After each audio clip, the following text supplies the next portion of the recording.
Greeting, guys. Welcome back. Today we're going to talk about a very strategic subject which called the campaign between the wars, and I will give the context in a few minutes. What happened in the recent days, we had a missile attack from Syria against Israel, landing here in the Golan Heights, couple of miles south of where I'm sitting now. I'm in the Golan Heights now. And there was the attack, very weird one, 3 missiles in the beginning and then another 3. But that's not the story. The story is the campaign between the wars, and I will explain. Israel, for the last 10, 15 years, is going into a campaign which we call the campaign between the wars.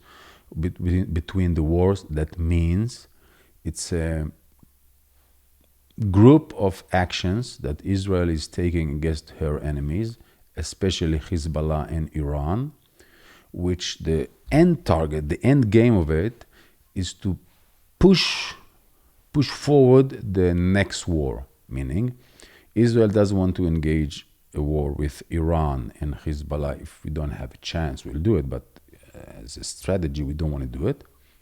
And in order to do that, we are taking actions.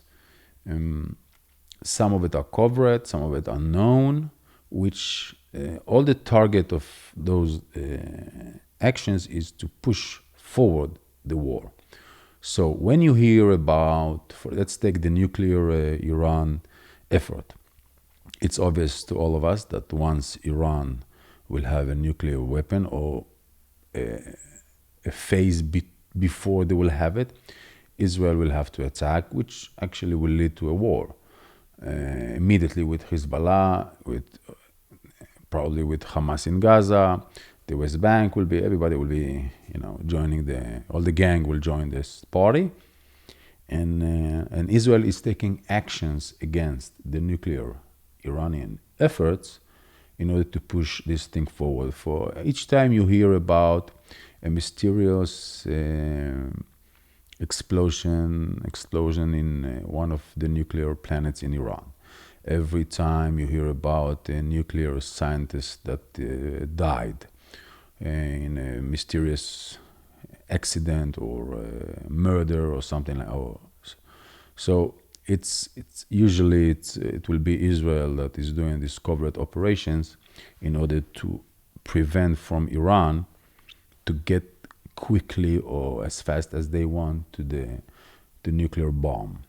Let's take Hezbollah. Every time you hear about an attack in Syria against a shipment of something or against airplanes that just landed in Damascus and brought some luggage with them, it's all connected to the campaign between the wars, which order to prevent Hezbollah to have in their position what we call the accurate missiles. Let me give you an explanation about that. Hezbollah has, it's 100,000 missiles, which are stupid.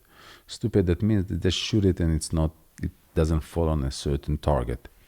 Hezbollah, of course, Iran wants Hezbollah to have in their possession a device that will make the stupid missile a smart one. Smart one, it means that you can launch it through a window if you want in any target in Israel.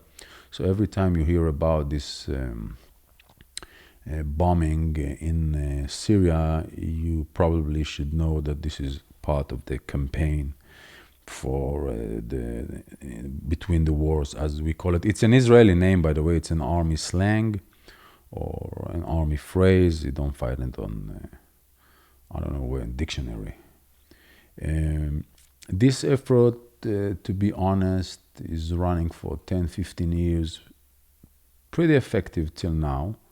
But it will, I think it will come to a phase that, the enemy learns it and the enemy is improving.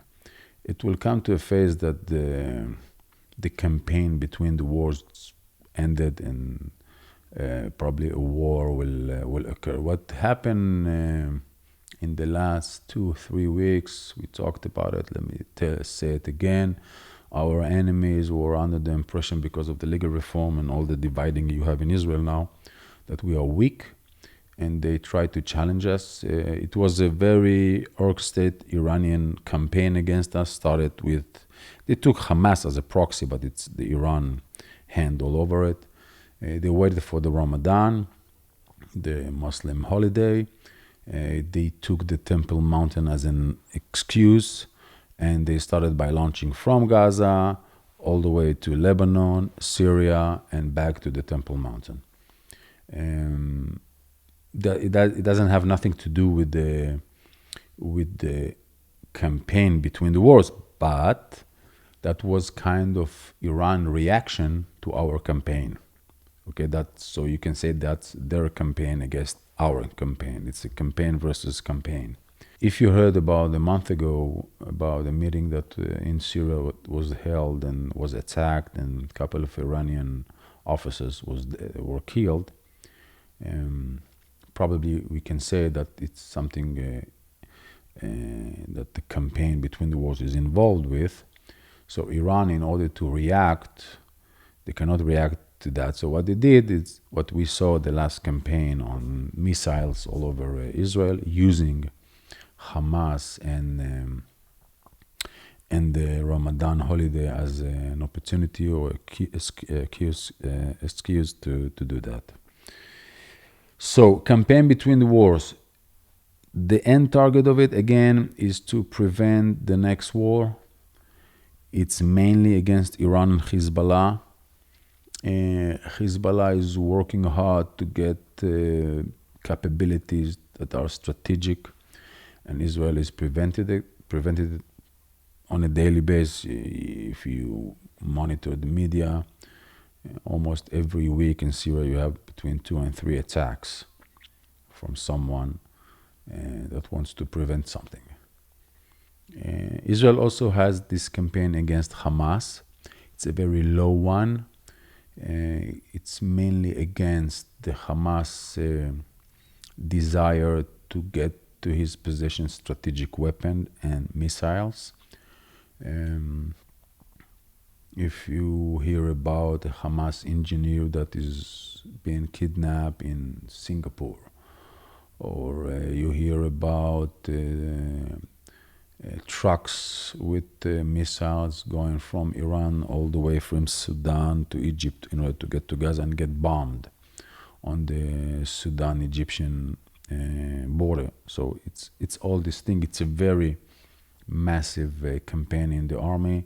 A lot of resources are involved in that, and the intelligence and they are doing a good job, but it's not the final solution. The final solution will be probably, I don't know. We never know. So that's for that. That's the campaign between the wars, guys.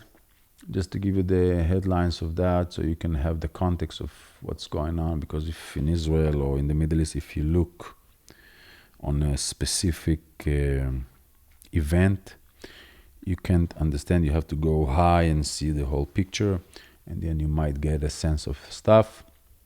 And remember a key phrase that I always mention and said. It goes, in the Middle East, if there is dinner and you are not invited, you will find yourself on the menu. So bear in mind. Shabbat Shalom. See you next week. Hey folks, thanks for watching the Maranatha Global Bible Studies. We pray that these resources encourage you. It has been a value to us from the beginning of FAI to produce quality media to resource the global body and give it away for free and free forever. Now that said, if you want to join us in reaching those who do not have the gospel, we invite you to jump in on our $5 a month giving campaign. Literally skip a coffee and you can change the face of the Middle East in the 1040 window. Head to faistudios.org where you can give safely and securely. Maranatha.